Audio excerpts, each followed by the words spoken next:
হযরত সাদ ইবনে আবি ওয়াক্কাস রাদিয়াল্লাহু তাআলা আনহুর নাম আপনারা শুনেছেন, নবীজি সাল্লাল্লাহু আলাইহি ওয়াসাল্লামের সম্পর্কের মামা, দুঃসম্পর্কের মামা। এবং সাদ ইবনে আবি ওয়াক্কাস রাদিয়াল্লাহু তাআলা আনহু আশারায়ে মুবাশশারার মধ্যে একজন। ইসলামের জন্য সর্বপ্রথম তীর চালনাকারী হযরত সাদ ইবনে আবি ওয়াক্কাস, এত মর্যাদার অধিকারী। একদিন নবী পাক সাল্লাল্লাহু আলাইহি ওয়াসাল্লামকে বললেন, আরজ করলেন, ইয়া রাসূলুল্লাহ, আমার জন্য দোয়া করেন যেন আমি মুস্তাজাবুদ দাওয়াত হয়ে যেতে পারি। মুস্তাজাবুদ দাওয়াত বলা হয় এমন ব্যক্তিকে, যেই ব্যক্তি আল্লাহর কাছে এত প্রিয়, এত প্রিয়, এত প্রিয় যে এই লোক যা বলে আল্লাহ তাই শুনে। এই লোক যা দোয়া করে আল্লাহ সেই দোয়াই কি করেন? কবুল করেন। এরকম ব্যক্তিকে কি বলে? মুস্তাজাবুদ দাওয়াত। এরকম লোক দুনিয়াতে থাকে কি থাকে না? মেরে মুহতারাম দোস্ত, তো হযরত সাদ ইবনে আবি ওয়াক্কাস রাদিয়াল্লাহু তাআলা আনহু নবীজির কাছে দোয়া চাইলেন, ইয়া রাসূলুল্লাহ, আপনি আমার জন্য দোয়া করে দেন যেন আমি মুস্তাজাবুদ দাওয়াত হতে পারি। নবীজি সাল্লাল্লাহু আলাইহি ওয়াসাল্লাম যদি দোয়া করে দিতেন, নিশ্চিতভাবে হযরত সাদ ইবনে আবি ওয়াক্কাস মুস্তাজাবুদ দাওয়াত হয়ে যেতেন। কিন্তু সাদ মুস্তাজাবুদ দাওয়াত হওয়ার দ্বারা ভবিষ্যৎ অনাগত উম্মতের কোনো লাভ নাই, তাদের তো কোনো উপকার নাই। সাদ দুনিয়া থেকে চলে যাবেন, মুস্তাজাবুদ দাওয়াত মানুষটাও দুনিয়া থেকে চলে যাবে, ঠিক কিনা?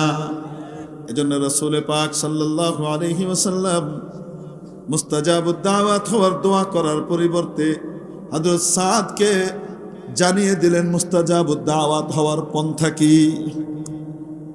পন্থা বলে দিলেন, যেন এই পন্থা যে কেউ অবলম্বন করবে সেই মুস্তাজাবুদ দাওয়াত হয়ে যাবে। নবীজির এই শিক্ষাটাকে যে নিজের জীবনে আনবে, কিয়ামত পর্যন্ত সেই ব্যক্তি মুস্তাজাবুদ দাওয়াত হবে।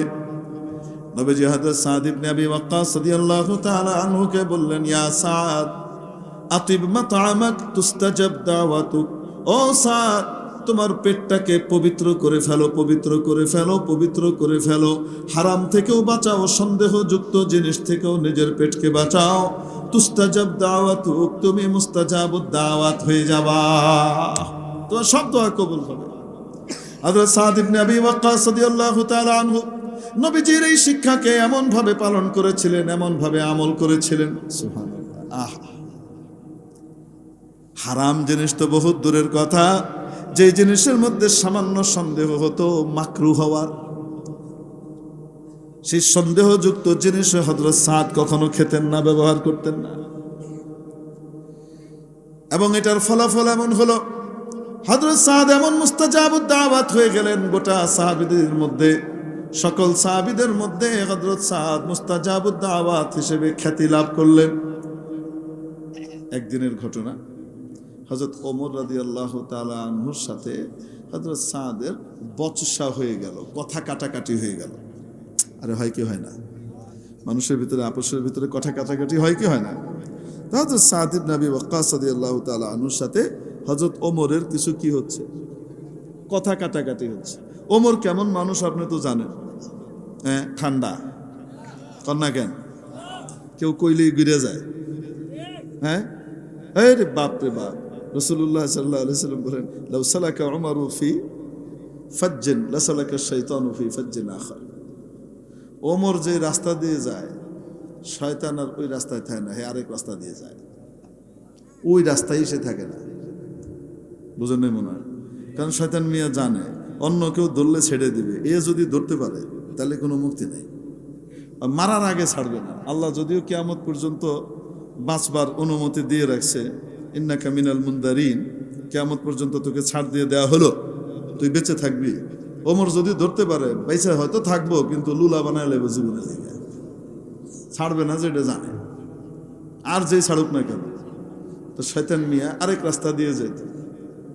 আর ওমর কেমন সাহাবী, কেমন ছিলেন, একদম ছোট ছোট কারণে সামান্য যদি উল্টাপাল্টা কেউ করতে, এমন খেপা খেপতেন, রাসূল সাল্লাল্লাহু আলাইহি ওয়াসাল্লামকে বলতেন, দানি ইয়া রাসূলুল্লাহ আদরিবু উনুকা হাযাল মুনাফিক। ইয়া রাসূলুল্লাহ, অনুমতি দেন এই মুনাফিকের কল্লা উড়ায় দিই, আল্লাহ আল্লাহ রাসূলের সাথে খেয়ানত করছে। হযরত হাতিব ইবনে আবি বালতাহ রাদিয়াল্লাহু তাআলা আনহুকে যখন নাকি ওই চিঠি সহ ধরা পড়লেন, তখন গিয়ে কি করলেন, ইয়া রাসূলুল্লাহ অনুমতি দেন, কি করব, এর কল্লা উড়াই দিই। রাসূলুল্লাহ সাল্লাল্লাহু আলাইহি সাল্লাম বললেন, সে ভুল করেছে, ইন্নাহু বাদরিয়্যুন, সে বদরি সাহাবী, তার এটা ভুল হয়েছে, তাকে মুনাফিক বলা কখনো যায় না। তুমি কি জানো না ওমর, বদরি সাহাবীদের ব্যাপারে নবীজি আল্লাহ রাব্বুল আলামিন কি ঘোষণা দিয়েছেন? সাথে সাথে হযরত ওমর রাদিয়াল্লাহু তাআলা নরম হয়ে গেছেন, ইয়া রাসূলুল্লাহ আমার ভুল হয়ে গেছে, মাফ করে দিন। কিন্তু এত কঠিন আর এত কঠোর ছিলেন যে কাফেরদের উৎপাতের কারণে মুসলমানরা সামান্য একটু পিছায় আসবে, এটা কখনো উনি বরদাস্ত করতে পারতেন না। হুদায়বিয়ার সন্ধির সময় রাসূলুল্লাহ সাল্লাল্লাহু আলাইহি ওয়াসাল্লাম 6ষ্ঠ হিজরিতে স্বপ্ন দেখলেন, এবং মনে রাখবেন নবীর স্বপ্ন ওহী। নবীর স্বপ্ন কি? আমার আপনার স্বপ্ন ওহী? বড় বুজুর্গ ওলি আল্লাহর স্বপ্ন ওহী না, নবীর স্বপ্ন কি? এই জন্য ইব্রাহিম আলাইহিস সালাম যে সবচেয়ে প্রিয় জিনিসকে কোরবানি করার স্বপ্ন দেখেছেন, ওইটা কি শুধু স্বপ্ন ছিল না, ওহী ছিল? ওহী ছিল। আর ওই যে নেত্রকোনায় একজন আবার এরকম স্বপ্ন দেখছে, সে করছে কি, তার বাচ্চা কয়েকটারে জবাই করে লাইছে, পাগল। এটাকে পুলিশ ধরছে, ধরার পরে আমি স্বপ্ন দেখছি আল্লাহ আমার কইছে তোমার সবচেয়ে প্রিয় যে আছে সন্তানগুলারে জবাই করো, এই জন্য আমি আল্লাহ রাস্তায় কোরবানি দিয়ে দিছি। এখন কোন যে স্বপ্নের ভিতরে যে আল্লাহরে দেখছে, আল্লাহ না শয়তান? কোন না কেন আল্লাহর রূপ ধরে ভাব ধরছে যে এটা আল্লাহ, বুঝাইতে পারি নাই মনে হয়। এই জন্য কেউ স্বপ্নে দেখলে যদি খেলাফে শরীয়ত কোনো কিছু স্বপ্ন দেখে, সেই স্বপ্ন গ্রহণযোগ্য নয়, সে যত বড় ওলিই হোক না কেন। ঠিক কি ঠিক না? বুঝতে হবে এটা শয়তানের পক্ষ থেকে আসছে। নবীর স্বপ্ন তো ওহী। নবীজির স্বপ্নে দেখতেছেন এই আল্লাহ যে উনি কাবা শরীফ তওয়াফ করতেছেন, ওমরা করতেছেন সাহাবীদের সাথে। তো নবীজি সাল্লাল্লাহু আলাইহি ওয়াসাল্লাম সমস্ত সাহাবীদেরকে জানালেন যে আমি তো স্বপ্নে দেখেছি এমন। সাথে সাথে সকলে তৈরি হয়ে গেলেন, প্রায় 1400 সাহাবী রেডি হয়ে গেলেন একসাথে। কোথায় যাবে? ওমরা করতে। 6 বছর হয়েছে হিজরত করে আইছে, কেউ 7-8 বছর হয়ে গেছে হিজরত করে আইছে, কেউ 5 বছর 4 বছর হয়ে গেছে হিজরত করে আসছে। নিজের বাড়ি ঘর কিছুই দেখে নাই, আর সবচেয়ে বেশি মন পড়ে কাবা শরীফের জন্য। মন পড়ে বুঝেননি আপনারা? হ্যাঁ, এটা কি কয় আপনাদের? মানে মন জ্বলে, এটা কি কন আপনারা? মন খারাপ লাগে, মায়া লাগে, তাই না? এক দেশে মানে বলি না জানলে আবার বড় বিপদ। আমাদের মাদ্রাসায় এক ছাত্র ছিল নুরুল হুদা নারিন্দা, বড় আলেম হয়েছে মাশাআল্লাহ, ভালো ব্যবসায়ী। এই নুরুল হুদার আব্বা, ঘটনা হয়েছে কি, তাদের বাড়িতে এক মেয়ে ছিল, কাজের মেয়ে। সেই মেয়ের পেট পুড়ে, কি পুড়ে? পেট পুড়ে, মানে পেট জ্বালা পোড়া করে। তো বড় বড় ডাক্তার দেখাইতেছে, বিভিন্ন ডাক্তার দেখাইতেছে, ডাক্তার ওষুধ দিচ্ছে, কিন্তু ওষুধে কোনো ভালো হয় না। আর সে কাঁদে, রাত বিরাতে উঠে কাঁদে। কাঁদো কেন, কি হয়েছে? পেট ফুরে। কি ফুরে? পেট ফুরে। মেয়ের বাড়ি ছিল ময়মনসিংহ। এখন অনেক ডাক্তার দেখাইতেছে, দামি দামি ডাক্তার দেখাইতেছে, কোনো কি হয় না, কাজ হয় না, তার পেট পোড়া ভালো হয় না। শেষ পর্যন্ত এক ডাক্তারকে দেখাইছে, সেই ডাক্তারের বাড়ি ময়মনসিংহ। যখন সে কইছে তোমার সমস্যা কি, বলে দিছে যে তার পেট জ্বালা পোড়া করে। কি করে? পেট জ্বালা পোড়া করে। কেন তারাই কইতে দেন, তোমার কি হয়েছে কও? আমার পেট ফুরে। তো ডাক্তার তো বুঝে লেছে, হায় রে, পেটে কোনো জ্বালা পোড়া নাই, পেট ফুরে মানে হইলো মন কান্দে, বাজ্যেবার চায়।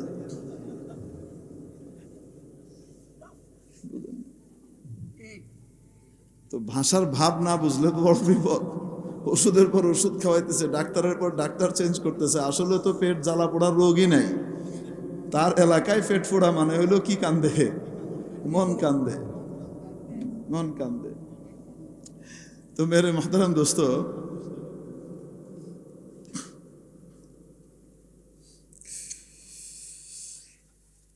তো সাহাবা একরামের এরকম কি হচ্ছে, পেট পুড়ে কিসের জন্য?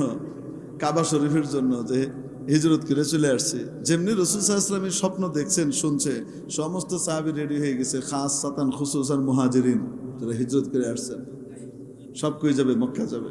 নবীজি সাল্লাল্লাহু আলাইহি ওয়াসাল্লাম প্রায় ১৫০০ সাহাবা একরামকে সাথে করে নিয়ে মক্কা অভিমুখে রওনা করলেন। এই প্রায় 400-450 কিলোমিটার রাস্তা পার হয়ে নবীজি গিয়ে পৌঁছাইলেন। একদম মক্কার উপকণ্ঠে গিয়ে পৌঁছাইছেন, হুদায়বিয়া নামক জায়গায়। বর্তমান নাম হলো সুমাইসি। ওখানে পৌঁছাইছেন নবীজি সাল্লাল্লাহু আলাইহি ওয়াসাল্লাম। হুদায়বিয়ার কিছু অংশ হারামে পড়েছে, কিছু অংশ হিল্লে পড়েছে। এখন ওখানে গিয়ে পৌঁছালেন। এর ভিতরে কাফেররা এখন বাধা দিল, তারা মক্কায় ওনাদেরকে ঢুকতে দিবে। আচ্ছা কন্ত দেখি, এত দূর আসার পরে ঢুকতে দিবে না, এটা কি সহ্য করা যায়? আর কাবা শরীফ কারোর জন্যই কি ছিল না, নিষিদ্ধ ছিল না। মানে কুরাইশের শত্রু যদি কেউ হয় আর সে ওমরা করতে আসতো, তো তাহলে ওমরার ভিতরে তাকে নিরাপত্তা দেওয়া হতো যে যতই শত্রু হোক এটা আল্লাহর ঘরে আসছে। বুঝতে পারি নাই, তারা মেহমানদারি করত। কিন্তু নবীজি এবং তার জামাতকে তারা ঢুকতে দিবে না, সিদ্ধান্ত নিয়ে নিছে এবং সেটা জানাই দিছে। এখন নবীজি সাল্লাল্লাহু আলাইহি ওয়াসাল্লাম তাদেরকে বোঝাবার জন্য হযরত ওমর রাদিয়াল্লাহু তাআলা আনহুকে বললেন, ওমর তুমি যাও। ওমর বলতেছে, ইয়া রাসূলুল্লাহ, আপনি তো জানেন আমি গরম, ওদের সাথে অনেক গরমের পিটাপিটির ব্যাপার আছে, আমি গেলে আমার কথা শুনবে না, এরা উল্টা আরও খেপে যাবে। তো নরম টাইপের কাউরে পাঠান, তাদের সাথে সম্পর্কও আছে ভালো। রাসূলুল্লাহ সাল্লাল্লাহু আলাইহি ওয়াসাল্লাম নিজের আপন জামাতা হযরত ওসমান ইবনে আফফান রাদিয়াল্লাহু তাআলা আনহুকে পাঠাইলেন। তো হযরত ওসমান রাদিয়াল্লাহু তাআলা আনহু গেলেন। যাওয়ার পরে এখন কাফেররা বলতেছে, ওসমান তুমি বড় ভালো মানুষ, তুমি উমরা করে চলে যাও, কিন্তু মুহাম্মদ ঢুকতে পারবে না। হযরত ওসমান রাদিয়াল্লাহু তাআলা আনহু বলেন, আচ্ছা যেই উমরার অনুমতি আমাকে দেওয়া হয় আর মুহাম্মদ সাল্লাল্লাহু আলাইহি ওয়াসাল্লামকে দেওয়া হয় না, সেই উমরা আমি করব না। নবীজি ছাড়া আমি উমরা করব, এটা অসম্ভব। যাই হোক, উনি ওখানে থেকে গেলেন তাদেরকে বোঝাবার জন্য, যেন তারা রাজি হয় এবং পথ ছেড়ে দেয়। কিন্তু কুত্তার লেঙ্গুর যে বাঁকা, এটা 12 বছর নাকি চুঙ্গার ভিতরে হান্দায় রাখলো, খুললে দিলে আবার ফুঁড়ত করে রুমে যায়। 3 দিন ধরে উনি বুঝাইতেছেন, কোনো কাজ হয় না। এদিকে শয়তান মিয়া করছে কি, শয়তান মিয়া গোটা এখানে এসে ঘোষণা করে দিছে যে ওসমানকে মক্কার লোকেরা হত্যা করে ফেলেছে। নাউজুবিল্লাহি মিন যালিক। আসলে কি হত্যা করছে না গুজব? মনে রাখবেন, গুজব ছড়ানো শয়তানের কাজ। কোনো সংবাদ পেলেই বিনা যাচাইয়ে এই সংবাদ প্রচার করে দেওয়া, এটা অনেক সময় মিথ্যা কথা প্রচারের নামান্তর হয়ে যায়। কাফা বিল মারই কাযিবান আন ইউহাদ্দিসা বিকুল্লি মা সামিআ। রাসূলুল্লাহ সাল্লাল্লাহু আলাইহি ওয়াসাল্লামের ইরশাদ, কোনো ব্যক্তি মিথ্যাবাদী হবার জন্য, সাব্যস্ত হবার জন্য এতটুকুই যথেষ্ট যে সে যা শুনে তাই কি করে, ফেরি করে, যা শুনে তাই বলে দেয়। একজনের বিরুদ্ধে একটা অপবাদ দিয়ে দিল, একজন লেহে বাস এই অপবাদ বিশ্বাস করে ফেললো, কারণ খুব সুন্দর নাটক সাজছে এবং এটা কয়ে বেড়ায়নি। তো মিথ্যাবাদী হওয়ার জন্য এতটুকুই যথেষ্ট, বেশি কিছু কি করা লাগে না, লাগে না। তো শয়তান এসে করছে কি, এখানে গুজব ছড়াই দিছে যে ওসমানকে কি করা হয়েছে, হত্যা করা হয়েছে। নাউজুবিল্লাহি মিন যালিক। হযরত ওসমান রাদিয়াল্লাহু আনহু এখানে কিন্তু বুঝাচ্ছেন ওদেরকে। এদিকে রাসূল সাল্লাল্লাহু আলাইহি ওয়াসাল্লাম এই সংবাদ পেয়ে সকল সাহাবীদেরকে নিয়ে একটা গাছের নিচে বসলেন হুদায়বিয়াতে। নবীজি গাছের নিচে বসা ছিলেন। খবর যখন আসে সাহাবীদেরকে ডাকলেন এবং বললেন, দুধকে হত্যা করা এটা আন্তর্জাতিক অপরাধ। আর ওসমান অত্যন্ত সজ্জন এবং ভালো মানুষ ছিল। শুধু দুধ না, তাদের অনেকের উপরে ওসমানের অনেক অবদান আছে, অনেক দান খয়রাত আছে, দান দক্ষিণা আছে। এরকম একটা লোককে যেহেতু তারা হত্যা করছে, আমরা ওসমান হত্যার প্রতিশোধ নেওয়া ছাড়া এখান থেকে যাব না। আমরা প্রতিশোধ নিব, এক বিন্দু রক্ত শরীরে থাকা অবস্থায় আমরা প্রতিশোধ নেওয়া ছাড়া কি করব না, যাব না। রাসূলুল্লাহ সাল্লাল্লাহু আলাইহি ওয়াসাল্লাম এইভাবে শপথ নিলেন। কি নিলেন? শপথ নিলেন, বায়াত নিলেন। এবং বায়াত নেওয়ার সময় অদ্ভুত প্রক্রিয়ায় বায়াত নিলেন। আল্লাহু আকবার। সর্বপ্রথম করলেন, এটা আমার পক্ষ থেকে এই হাত ওসমানের পক্ষ থেকে, যদি ওসমান জীবিত থাকে। এই হাত আমার পক্ষ থেকে, আরেক হাত কার পক্ষ থেকে? ওসমানের পক্ষ থেকে, যদি ওসমান জীবিত থাকে। কিসের উপরে বায়াত? ওসমান হত্যার উপরে বায়াত, ওসমান হত্যার প্রতিশোধের উপরে বায়াত। অদ্ভুত ব্যাপার হলো, নবীজি আবার ওসমান যদি জীবিত থাকে সেটাও বলতেছেন। এই জন্য হযরত সাইয়্যিদুনা আমির মুআবিয়া রাদিয়াল্লাহু তাআলা আনহুর ইজতিহাদ ভুল হইতে পারে, কিন্তু তাদের কাছে দলিল এটা ছিল, ইন্নাল্লাযীনা ইউবাইউনাকা ইন্নামা ইউবাইউনাল্লাহ ইয়াদুল্লাহি ফাওকা আইদিহিম লাকাদ রাদিয়াল্লাহু আনিল মুমিনিনা ইয ইউবাইউনাকা তাহতা আশ-শাজারা। ওসমান তো তখন নিহত হয় নাই, কিন্তু তারপরেও ওসমান হত্যার প্রতিশোধ নেবার ব্যাপারে যারা শপথ করেছিল, আল্লাহ তাআলা তাদের উপরে সন্তুষ্টির ঘোষণা দিয়েছেন। পরবর্তীতে বিপদটা এটাই ছিল, হযরত আলী রাদিয়াল্লাহু তাআলা আনহু বলছেন, ওসমানকে যেহেতু শহীদ করা হয়েছে, অনেক পরের কথা, নবীজির পরে হযরত ওসমান রাদিয়াল্লাহু তাআলা আনহুকে বিদ্রোহীরা শহীদ করে দেয়। হযরত আলী বলতেছিলেন, খলিফা হয়েছেন উনি, যে এখন শয়তান এবং ভালো মানুষ মিশ্রিত অবস্থায় আছে, ফিতনা চলতেছে, একটু পরিস্থিতিতে সামলায় নেই, খেলাফত মজবুত করে নেই, তারপরে একটা একটা করে বাছাই করে কি করব, বিচার করব। হযরত আমির মুআবিয়া রাদিয়াল্লাহু তাআলা আনহু এবং আম্মা জান আয়েশা সিদ্দিকা রাদিয়াল্লাহু তাআলা আনহা, হযরত জুবাইর ইবনুল আওয়াম, আশরায়ে মুবাশশারা, হযরত তালহা ইবনে উবাইদুল্লাহ, ইনারা সব একদিকে চলে গেলেন যে না, আপনি গড়িমসি করতেছেন, এক্ষণ ধরে বিচার করেন। ওই যে আপনার দলের ভিতরে তো ঢুকে বয়ে রয়েছে ওই যে দুই তিনটা, বুঝেন নাই মনে হয়, এখন ধরে বিচার করবেন এদেরকে। হযরত আলী বলতেছেন বিচার তো অবশ্যই করতে হবে, কিন্তু দেখা যাবে যে নিরপরাধ মানুষও কি হয়ে গেছে, ফেঁসে গেছে। আর হইতে পারে কি পারে না, একজন নিরপরাধ যেন না ফাঁসে, এটা চিন্তা করতে হবে। তো ওই সময় হযরত আমির মুআবিয়া রাদিয়াল্লাহু তাআলা আনহু সহকারে ওনাদের কাছে যে দলিল ছিল, সেই দলিল ছিল বাইআতুর রিজওয়ান, কোরআনের আয়াতের দলিল। কোরআনের আয়াতের দলিল। সিফফিনের যুদ্ধে হযরত আম্মার ইবনে ইয়াসির রাদিয়াল্লাহু তাআলা আনহুর শাহাদাতের আগ পর্যন্ত কেউ নিশ্চিতভাবে বলতে পারতেছিল না যে কোন জামাত আসলে বেশি হকের উপরে আছে। যখন নাকি হযরত আম্মার ইবনে ইয়াসির রাদিয়াল্লাহু তাআলা আনহুর শাহাদাত হয়েছে, তখন গিয়ে ওই হাদিস সাবেত আসছে, তাকতুলুকাল ফিআতুল বাগিয়া, বাগী গ্রুপ। এখানে আমিরে মুআবিয়াকে বাগী বলা হয় নাই, এই দলের ভিতরে কিছু বাগী ঢুকেছিল, কিছু বাগী ওই দলেও ঢুকেছিল, যারা ফিতনা লাগাইতেছিল আব্দুল্লাহ ইবনে সাবার জামাত। তো মেরে মুহতারাম দোস্ত, বলছিলাম এখন বায়াতুর রিজওয়ান হয়ে গেল। আল্লাহ রাসূল সাল্লাল্লাহু আলাইহি সাল্লাম বায়াত নিয়ে নিলেন, ওসমান হত্যার প্রতিশোধ নিয়ে তারপরে যাওয়া হবে। এদিকে হযরত ওসমান রাদিয়াল্লাহু তাআলা আনহু কি করলেন, ফিরে আসলেন। এখন দুতিয়ালি চলছে, সন্ধি কি হবে, কাফেরদের পক্ষ থেকে আসছে, সন্ধি হবে নবীজির সাথে।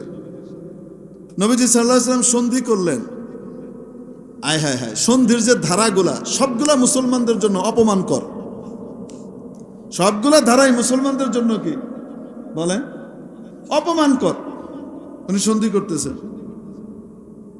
10 বছর পর্যন্ত যুদ্ধবিরতি চুক্তি স্বাক্ষরিত হইল মুহাম্মাদের দলবল এবং তাদের ভাষায় বলতেছে কুরাইশের মাঝখানে। 10 বছরে তাদের ভিতরে কোনো যুদ্ধ বিগ্রহ হবে না। দলের হবে, যেই পক্ষ চাবে আরবের ওদের দলে যেতে, তারা তাদের দলের হবে। একে অপরকে তারা সাহায্য করবে, প্রত্যেকের পার্টির লোকদেরকে। এখন তার ভিতরে একটা হলো, এইবার মুসলমানরা উমরা করতে ঢুকতে পারবে না, এই বছর তারা ফিরে যাবে। কত কষ্টের জিনিস না। নাম্বার 2, নাম্বার 3, আগামী বছর তারা আসতে পারবে মাত্র 3 দিনের জন্য, এবং আসার সময় রাস্তাঘাটে নিরাপত্তার জন্য যে তারা অস্ত্র বহন করতেন ডাকাতের হাত থেকে বাঁচবার জন্য, সেই অস্ত্র শস্ত্র আনতে পারবে না। খালি হাতে এসে কি করতে হবে, উমরা করতে হবে। মাত্র কয়দিন সময়, 3 দিন। আরো চুক্তির ধারা শুনেন। এই চুক্তির পরে মক্কা থেকে কোনো ব্যক্তি যদি দল ত্যাগ করে মদিনায় যায়, তাহলে মদিনাবাসীরা ওই ব্যক্তিকে মক্কাবাসীদের হাতে তুলে দিতে বাধ্য থাকবে। মানে কেউ যদি আবু জেহেলের দল ছেড়ে কোথায় যায়, মুসলমান হয়ে যায়, তাহলে তাকে ফিরায় দিতে কি থাকবে, বাধ্য থাকবে। আবার মদিনা থেকে যদি কেউ দল ত্যাগ করে ইসলাম ছেড়ে কোন দিকে আসে, কাফেরদের কাছে আসে, তাহলে তারা ফিরিয়ে দিতে বাধ্য থাকবে না। এখন বলেন তো দেখি, মামু বাড়ির আবদার মার্কানা সব, হ্যাঁ? নবীজি সাল্লাল্লাহু আলাইহি ওয়াসাল্লাম সব আবদার মেনে নিলেন, মেনে নিয়ে চুক্তি স্বাক্ষরিত হয়ে গেল। হযরত ওমর রাদিয়াল্লাহু তাআলা আনহু তো একদম গায়ে গতরে জ্বালা চলতেছে। এটা কি, এদের সামনে আমাদেরকে কেন ছোট হইতে হবে? কাদের সামনে? এই কাফেরদের সামনে, নাহকদের সামনে আমাদেরকে ছোট হইতে হবে? গেছে রাসূল সাল্লাল্লাহু আলাইহি ওয়াসাল্লামের সামনে। রাগ কার উপরে? কাফেরদের উপরে। কিন্তু কাফেরদেরকে তো ধরতে পারতেছে না, এখন রাগ এহেনে বাস্ট হইতেছে আর কি। গেছে প্রথম নবীজির কাছে, ইয়া রাসূলুল্লাহ, রাসূলুল্লাহ, আপনি কি সত্য রাসূল না? প্রশ্নটা দেখেন। রাসূল সাল্লাল্লাহু আলাইহি ওয়াসাল্লাম বলেন, আমি হক রাসূল, হক নবী। আমরা কি হক দিনের উপরে নাই? হ্যাঁ, আমরা হক দিনের উপরে আছি। আপনি কি বলছেন না, আপনি স্বপ্ন দেখছেন যে এই বছর আমরা, আপনি স্বপ্ন দেখছেন যে আপনি উমরা করতেছেন, আমরা উমরা করতেছি আপনার সাথে? বুঝে বলেন, হ্যাঁ স্বপ্ন দেখছি। তাইলে কেন আমরা এখান থেকে ফিরে যাব? কারণ আপনি যদি সত্য নবী হন তো আপনার কথা হক, আপনি বলছেন আপনার স্বপ্ন হক, এটা ওহী, যে আপনি দেখছেন যে এইবার আমরা কি করতেছি, ওমরা করতেছি, তো তাহলে কেন ফিরে যাব? রাসূলুল্লাহ সাল্লাল্লাহু আলাইহি ওয়াসাল্লাম বললেন, আমি কি এই কথা বলছি যে আমি স্বপ্ন দেখছি এই বছরই ওমরা করতেছি?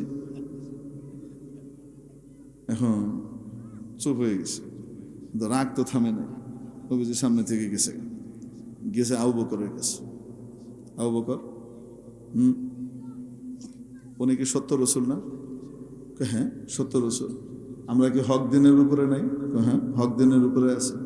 উনি কি কথা আমাদেরকে বলছেন না যে উনি আমাদেরকে নিয়ে ওমরা করতেছেন, দেখছেন স্বপ্নে, আর ওনার স্বপ্ন ওহী, উনি আমাদেরকে কথা বলছেন না? আবু বকর রাদিয়াল্লাহু আনহু বললেন যে হ্যাঁ বলেছেন, তো তাহলে আমরা কেন ফিরে যাব এখন ওমরা না করে? হযরত আবু বকর রাদিয়াল্লাহু আনহু বললেন, উনি কি এই কথা বলছেন যে এই বছরই ওমরা করতে স্বপ্ন দেখছেন? যেই শব্দ হযরত রাসূল সাল্লাল্লাহু আলাইহি সাল্লামের মুখ থেকে প্রত্যেকটা প্রশ্নের উত্তরে যেই শব্দ বের হয়েছে, আবু বকর ওই মজলিসে উপস্থিত ছিলেন না। ওমর যখন গিয়ে আবু বকরের কাছে জিজ্ঞেস করছে, হুবহু ওই প্রশ্নের ওই একই উত্তর হযরত আবু বকর দিয়েছে। এজন্য সাহাবায়ে কেরামের ভিতরে বহুল প্রচলিত বিষয় ছিল আবু বকর এবং রাসূল সাল্লাল্লাহু আলাইহি ওয়াসাল্লামের মাঝখানের নিসবতে ইত্তেহাদি, অর্থাৎ দেহ তো দুইটা কিন্তু আত্মা যেন একটা, এক আত্মার যেন দুই দেহ। ইনার মনে যা চলে ওনার মনেও তাই চলে, অদ্ভুত টাইপের।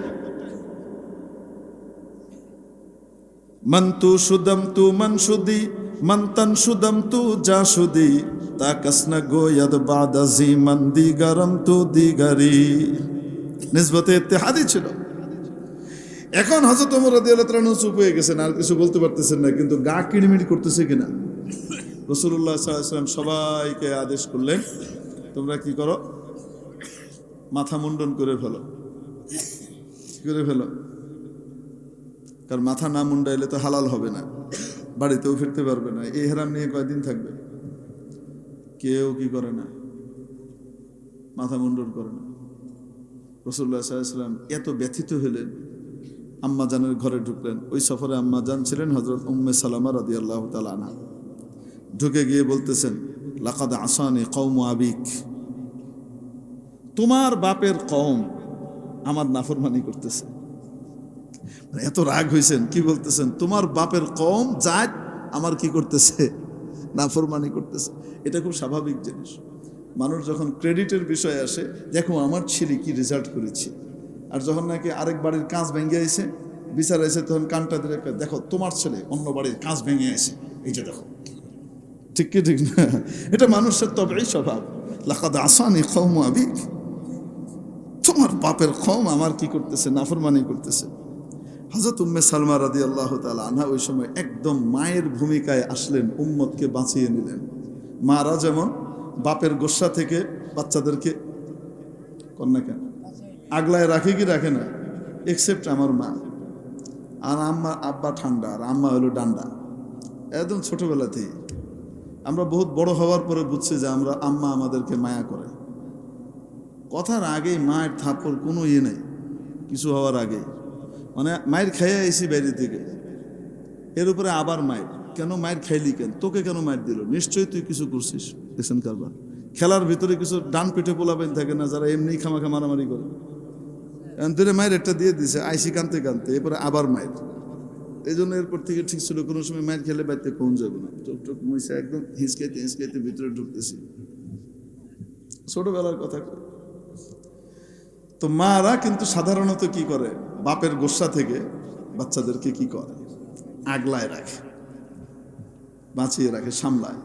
আম্মা জান উম্মে সালামা রাদিয়াল্লাহু তাআলা আনহা নবীজি সাল্লাল্লাহু আলাইহি ওয়াসাল্লাম বললেন, ইয়া রাসূলুল্লাহ, এরা আপনার নাফরমান নয়, এরা আপনার জন্য জান দিতে প্রস্তুত। আপনার এক আঙ্গুলের ইশারায় তারা জান দিয়েছে। ইয়া রাসূলুল্লাহ, তাদের মনে বড় ব্যথা, এত দূর আসার পরে ফিরে যেতে হবে, এটা কি আল্লাহ মেনে নেবে? এই জন্য তাদের মনের ভিতরে বড় ব্যথা, এবং তারা এই আশায় আছে হয়তো আল্লাহ তাআলা কোনো নতুন বিধান পাঠাবেন, আপনাকে বলবেন না এইবারই হবে ওমরা। তারা এই আশায় আছে। আপনার যদি বিশ্বাস না হয়, আপনি এখান থেকে বের হন, কাউকে কিছু না বলে তাদের সামনে নাপিতকে ডেকে নিজের চুল চাষা শুরু করেন। আপনি নিজের চুল চাষা শুরু করেন, কিচ্ছু বলেন না। এরপরেও যদি তারা চুল না চাচ্ছে, তাহলে বুঝবেন তারা আপনার নাফরমান। আর যদি বিপরীতটা হয় তাহলে তো আপনি দেখবেনই। আম্মাজানের পরামর্শ রাসূল সাল্লাল্লাহু আলাইহি ওয়াসাল্লাম নিলেন, তার মানে বোঝা গেল বউয়ের সহি পরামর্শ অবশ্যই স্বামীকে নিতে হবে, ঠিক কি ঠিক না? বউ যদি সহি পরামর্শ দেয় আর সেই পরামর্শ যদি স্বামী ইগোর কারণে, গোয়ার তুমির কারণে না নেয়, তাহলে কিন্তু ক্ষতিগ্রস্ত হবে, ঠিক কি ঠিক না? নবীজির আবার বিপরীতটাও কিন্তু আছে।